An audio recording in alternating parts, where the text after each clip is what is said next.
বাংলাদেশের পুলিশ কি ভারতের মোদির পুলিশ? বাংলাদেশের পুলিশ কি ভারতের মোদির পুলিশ কিনা আমরা এই জমায়েতের কাছে এই প্রশ্নটা করতে চাই। আপনি বাংলাদেশের পুলিশ হয়ে কেন বাধা দিবেন? ভারতের জনগণ একটা ন্যায্য আন্দোলন করতেছে, তার সাথে সংহতি জানায় আমরা এখানে কাজটা করতেছি। আপনি আপনি কথা বলার মধ্যে বাধা দিচ্ছেন কেন? আপনি কথা কেন, আপনি কেন বক্তৃতা থামাবেন? আপনি বক্তৃতা থামাবেন কেন? আপনি তো ভারতের পুলিশ না। আপনি কি ভারতের পুলিশ? এটা কি শেখ হাসিনার আমল?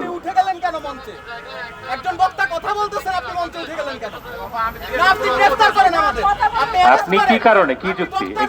এখানে কি সভাপতি সমাবেশ করা কি নিষিদ্ধ? নিষিদ্ধ? নিষিদ্ধ তো না, নিষিদ্ধ।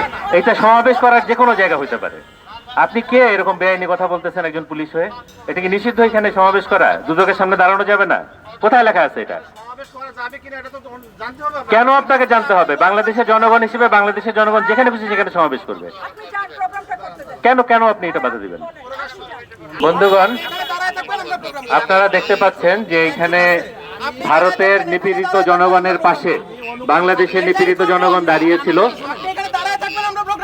বাংলাদেশের নিপীড়িত জনগণের পক্ষ থেকে, বাংলাদেশের সংগ্রামী জনগণের পক্ষ থেকে ভারতের সংগ্রামী জনগণকে আমরা যখন সংহতি জানাতে যাচ্ছি, তখন ন্যাক্কারজনকভাবে বাংলাদেশ পুলিশের একজন যে এখানে এই প্রোগ্রাম করা যাবে না।